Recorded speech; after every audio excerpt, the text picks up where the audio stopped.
Conhecer e compartilhar conhecimento é uma boa forma, não é? Então agora a gente vai falar de um assunto diferentão. A gente vai ficando mais velho e algumas imperfeições vão aparecendo devido à idade. São as ruguinhas, o pé de galinha, linhas de expressões. Um dos temores das mulheres é o excesso de pele das pálpebras, que tende a deixar a pessoa com uma expressão mais cansada, um pouco mais envelhecida. Mas esse problema tem solução, sabia? É a blefaroplastia. Sabe o que é? Quem explica pra gente é a oftalmologista especialista em plástica ocular, Thaís Venâncio. Seja muito bem-vinda à nossa casa, Thaís. Muito obrigada. Quando o Léo foi falar blefaroplastia hoje, falou assim, nossa, eu quase não consegui terminar a palavra.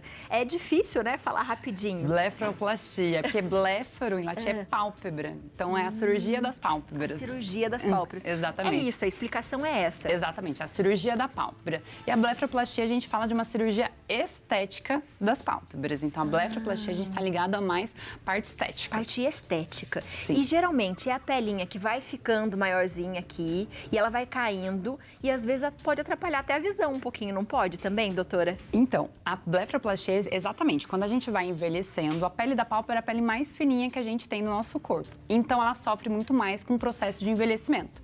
E ela vai caindo, principalmente nos cantinhos, e ela pode até formar como se fosse uma cabaninha aqui e atrapalhando a parte de campo de visão. E embaixo também tem, doutora, ou não? Tem. Então, a gente tem tanto a pálpebra superior quanto a pálpebra inferior. E essa pálpebra inferior, ela também sofre com a parte do envelhecimento. Então, a gente tem excesso de pele e as bolsinhas de gordura. Então, às vezes, você pode ver numa pessoa mais velha, quando a gente começa a notar que aquela bolsinha de gordura, ela sai um pouquinho para fora. Então, todo mundo tem essa bolsinha, na verdade. E à medida que a gente envelhece, essa bolsinha, ela sai para fora. E existe uma idade certa para a gente começar a pensar sobre isso, doutor, e fazer uma cirurgia, por exemplo? Essa é uma pergunta muito boa, que sempre as minhas pacientes fazem no consultório, é se existe idade para fazer essa cirurgia. E, na verdade, não. Existe, na verdade, a indicação correta. Então, no meu consultório, eu já operei pacientes com 25 anos que já tinham indicação e, às vezes, eu atendo pacientes que têm 60 anos e ainda não têm indicação de operar. Então, o que vai valer na hora de indicar o procedimento cirúrgico é se tem excesso de pele ao ponto de fazer a cirurgia. Ah, ele tem que ter um excesso de pele, porque quando vai tirar, ele não pode atrapalhar depois, sei lá, em abrir e fechar o olho. É mais ou menos isso, doutora? Exato. Então, a pálpebra, a principal função da nossa pálpebra é a proteção dos nossos olhos. Então, apesar de ser uma cirurgia estética, eu tenho que ter a proteção dos meus olhos. Então, qualquer retirada a mais de pele, eu posso ter um problema como não conseguir fechar os olhos. Então, por isso que a gente tem que ter uma indicação correta, que pode ser ou mais velha ou mais nova, para a gente realizar essa cirurgia. E acontece, doutora, de repente tirar, vamos supor, uma pessoa mais jovem, que teve indicação de fazer a cirurgia, tirou. Quando ela vai envelhecendo, ela pode voltar a ter a pálpebra caidinha também ou não? Pode, porque assim, a pele que a gente tirou, ela não vai voltar mais. Porém, a pele que ficou, ela também vai sofrer com um processo de envelhecimento. Então, a gente considera que depois de uns 15 anos, mais ou menos, você pode já notar que aquela pele que restou pode precisar de uma nova cirurgia. Tem problema fazer uma nova vez a cirurgia de blefaroplastia? Nenhuma. Tem gente que, por exemplo, essa paciente que eu operei com 25 anos, provavelmente quando ela tiver mais velha, ela vai precisar fazer uma nova cirurgia. Então, não tem problema em fazer blefaroplastia secundária, terciária, que não tem nenhum problema de realizar novamente. Que legal. Como funciona a cirurgia? A gente tem umas fotos aqui no plasma, a gente vai colocar. Vai contando pra gente, doutora. Se quiser levantar, fique à vontade também, tá? Então, quando a gente olha ali nas imagens, eu gosto só de mostrar que a gente tem aquelas bolsinhas. Essas bolsinhas são naturais dos nossos olhos. Todo mundo tem essa bolsinha de gordura. O que acontece é que com o envelhecimento, aquele colágeno bonito que a gente tinha que deixava a bolsinha para trás, ele já não consegue deixar e aquela bolsinha fica para frente. Então, por isso que a gente vê às vezes um acúmulo nessa região do centro, aqui na parte de baixo, que são naquelas fotos ali que eu coloquei. E a gente vai fazer a medição de quanto de pele a gente vai retirar. Então, a parte mais importante da cirurgia é na hora de medir, porque a pálpebra tem a função de proteger os olhos. Então, venho com uma régua, com uma pinça e vou fazer uma medição. Então, naquela foto que a gente tem aquele pontilhado, é como geralmente a gente faz a marcação para retirada da pele da parte superior. Da parte inferior, Quando o paciente é jovem e não precisa tirar a pele, eu vou acessar só por dentro. Eu faço o corte interno e se eu não precisar tirar a pele, não vai ficar cicatriz. Vai ficar sem cicatriz. Uma pessoa mais velha, que eu já tenho uma necessidade de tirar pele, a cicatriz da parte de baixo é infraciliar, ou seja, abaixo dos cílios. Então, ela fica bem escondidinha. É óbvio que no primeiro mês essa cicatriz ela fica mais aparente pelo processo natural de cicatrização, mas à medida que passa o tempo ela fica quase que imperceptível, tanto na parte de baixo porque ela fica escondida pelos cílios e na parte de cima porque ela fica bem na região do côncavo. E aí, doutora, essas pelinhas que a gente tem que dar uma enrugadinha aqui, isso também fica mais lisinho ou não? Ó, a pálpebra inferior acho que é a parte mais difícil, assim, porque às vezes a gente precisa de tratamentos associados pra gente melhorar, porque às vezes não é só o excesso de pele. Eu não consigo tirar toda a sua pele, porque senão eu deixo os seus olhos abertos. Então, se eu tenho uma flacidez em que eu vou tirar a pele e não vai ser o suficiente, eu posso lançar a mão de um laser. Então, eu posso também fazer a cirurgia a laser e eu aproveito que depois que eu faço a cirurgia a laser, eu aplico o laser de CO2 fracionado na pálpebra e eu melhoro a qualidade de pele. Aí as ruguinhas também vão melhorar. Gente, que demais. Léo, tem uma pergunta para você, doutora. Tenho uma pergunta. Eu ia falar justamente sobre a manutenção, né? De mais ou menos quanto tempo se deve fazer uma manutenção. Mas a doutora já respondeu, eu vou te fazer outra pergunta. O homem também é muito comum ter esse tipo de problema, assim, da pálpebra cair aos olhos? Acho que todas as pessoas têm. Porém, os homens, quando eles chegam no consultório, é sempre assim, porque a mulher às vezes olha, não tá legal. Não tá legal. Então, hoje eu tenho até uma certa frequência mais homens procurando, buscando melhorar um pouco da aparência. Mas sim, homens fazem. A diferença é que a gente sempre vai deixar uma pálpebra mais masculina. A marcação é diferente. Então, a gente não é simplesmente uma receitinha de bolo, eu vou marcar do mesmo jeito de mulher e para homem. Uma pálpebra feminina, eu vou deixar ela bem mais sequinha. Uma pálpebra masculina, ela ainda tem uma certa arredondada na lateral. Mas sim, homens fazem e devem fazer porque fica muito bonito. Demais. Daqui a pouco a gente vai ver fotos. Mas, doutora, aí vem a pergunta. Quando vai fazer a cirurgia, tem que ter algum preparo antes? Quanto tempo demora? A cirurgia é uma cirurgia relativamente rápida, ou procedimento. Então, se eu for fazer, por exemplo, só a parte de cima, ela vai demorar em torno de uns 40 minutos, no máximo 1 hora. É rápido? É rápido. E se eu for fazer em cima e embaixo, questão de umas 2 horas, mais ou menos. Então, é uma cirurgia que você chega e vai embora no mesmo dia para casa. Então, das cirurgias plásticas, eu acredito que seja a mais tranquila, tanto no procedimento quanto no pós-operatório. Então, a parte que fica mais desconfortável é no pós-operatório, que a pálpebra vai ficar um pouquinho mais inchada, né? Então, a gente vai ter que fazer bastante compressinha. Pode ter um pouquinho de hematomas, então a gente tem que ter esse cuidado no pós-operatório. E a preparação a gente precisa fazer uns exames pré-operatórios, que sempre são os exames de sangue, um exame de coração para ver se está tudo bem.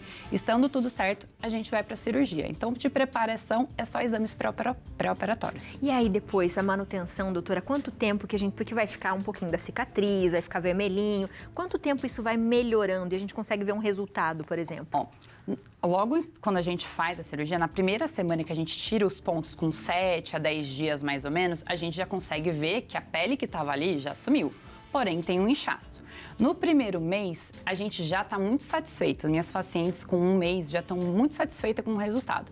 Porém, à medida que passa o tempo, vai melhorando ainda mais. A gente tem um processo natural dessa cicatriz que vai em torno de uns 6 meses. E uns 6 meses para sair aquele inchaço completo. Para eu dizer assim, olha, agora saiu todo o inchaço, esse é o seu resultado final. Com 1 mês a gente está satisfeito, mas com 6 meses ela vai ficar cada vez melhor. E então, praticamente em 15 dias, você já pode voltar às suas atividades normais, doutora? Eu acredito assim que com a cirurgia no dia seguinte, você já está se sentindo muito bem. Você vai ter um inchaço, você vai ter ali que fazer uma compressa. Então, em torno de uns 5 dias, dependendo do seu trabalho, se não for exposto ao sol, se não for pegar peso, já pode retornar sem nenhum problema. E esses seriam os cuidados que tem que ter, que de repente não pode estar fazendo? Uma atividade física, alguma coisa nesse Exato. tipo? Então, para atividade física, eu sempre peço para esperar umas 3 semanas pelo fato do peso, né? A gente quer que a cicatriz ela fique o mais pertinho possível uma da outra. Quando a gente tem atividade de impacto, quando a gente faz força, essa cicatriz pode abrir e não ficar muito estético. Então, por isso que a gente tem esse cuidado, para a cicatriz ficar o mais juntinho possível e ficar o mais bonito, né? Quanto mais fininho, melhor.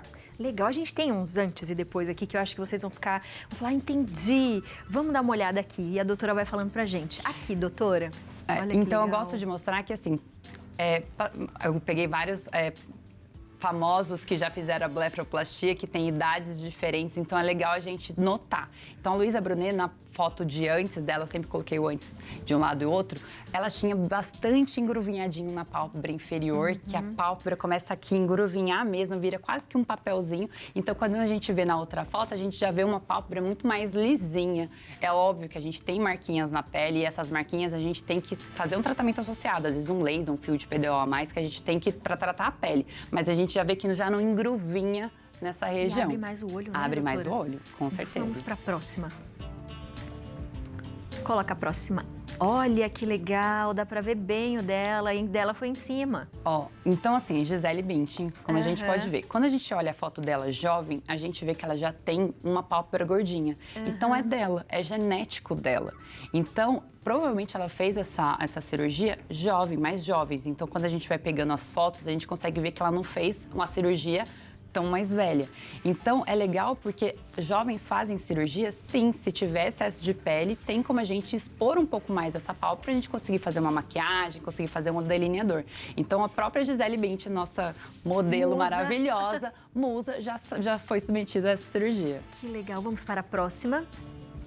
Ah, e eu gosto de ver a dela, como o olho dela abriu. Abriu bastante, né? Que lindo! Então, a pálpebra, ela valoriza todo o nosso olhar. Então, esse excesso de pele deixa esse olhar cansado. Então, a Letícia Spiller, quando ela era jovem, você vê que quando ela tinha cabelo preto ainda, ela tinha esse excesso de pele que dá esse peso no olhar. E quando ela fez, depois parece que ela ficou até mais jovem. Mais velha, parece mais jovem, né? Então, essa região... E o legal que eu gosto de mostrar, essas famosas que fizeram, é que você olha pra ela depois, você não nota que ela fez uma cirurgia. Você tem que pegar um antes e depois pra saber que ela acabou fazendo a cirurgia. Então, acredito que a blefaroplastia é aquela cirurgia que, assim, não transforma. Melhora o que você tem, mas você não vai sair de lá não se reconhecendo. Exato. Perfeito. Exatamente. Tem perguntinha de WhatsApp pra você. Vamos lá, Léo. Temos uma perguntinha. Se a Babalu fez, todo mundo tem Não que fazer, é, né? gente? Linda. Célia Tavares. Boa tarde, Abi, Léo e doutora. Fiz... Vamos lá, vou ler de novo, hein? Blefaroplastia superior e inferior. Cerca de 2 anos. Fiquei com as bolsas inferiores que me deixam bastante triste. O que fazer agora? Obrigado, Célia. Obrigada, Celinha. Dá pra gente perceber aqui que até tem um lado que tá mais cheinho a bolsinha, Exato. né? Então, quando a gente olha a foto ali, eu vejo que as bolsas ainda estão ali. Provavelmente, na hora de tirar na primeira cirurgia, às vezes não tirou tudo que deveria e restou um pouco de bolsa. Então, na verdade, ela precisa fazer uma nova reoperação, porque esse resultado ali ainda dá para melhorar. Ainda dá para melhorar. Então, ainda dá para melhorar, Celinha. Não fica triste, viu? Porque você é linda. Tem mais uma fotinho pra gente ver, não tem? De antes e depois? Ai, olha essa. É a Laís do BBB, então acho que todo mundo, na hora que ela entrou no BBB, todo mundo falava da pálpebra dela, do olhar cansado. Que era caidinho, verdade. Caidinho. Então você vê como que abre o olhar na hora que a gente... No dela, ela não só fez a blefaroplastia, como ela melhorou a parte da pitose. Pitose é a queda da pálpebra. Ela tem aquele olhar, sabe aquele olharzinho de peixe morto? Assim, Aquele olhar bem baixinho, ela tinha aquele olhar mais baixinho. Então, além de tirar um pouco de pele, ela subiu um pouquinho da pálpebra, que daí a pitose é como se fosse uma doença ocular mesmo, que a pálpebra, ela escorregou, ela não está na posição correta. Então, além da retirada de pele, ela fez um outro procedimento para subir. E é nítido a diferença como abre o olhar. Ficou maravilhoso, por isso que ficou tão diferente, porque ela ainda tinha essa coisa do olharzinho do olharzinho, caído. Aquele olharzinho de peixe morto que a gente fala, que parece que o olharzinho está mais fechado. E daí, quando a gente coloca essa posição na pálpebra no local correto, e tira o excesso de pele, aí dá essa abertura grande do olhar. Que interessante. Doutora, eu adorei saber um pouquinho mais sobre isso, porque eu sempre quis saber um pouquinho sobre isso, porque acho que a gente vai envelhecendo e a gente vai percebendo mesmo, né? Geralmente, quem tem bastante pálpebra, eu tenho bastante, você vai percebendo que fica grandona, depois ela vai dando aquela caidinha. E a gente viu que é fácil de fazer ali, não é uma recuperação complicada, mas é necessário ter um profissional qualificado. Exato, né? Exatamente. Sempre procure alguém especialista na área, pra gente não ter problemas com algumas complicações. Boa, doutora, volte mais vezes para falar sobre isso pra gente. Obrigada. Pode ser? Pode ser. Espero que você tenha gostado. Você de casa, aproveita. Os contatos da doutora, o telefone é o 12 99764 1582, o 11 91324 6006 e o Instagram é @doutora, DRA Thaís Venâncio, tudo junto. Um beijo, doutora. Obrigada. Obrigada, viu? Adorei. Legal?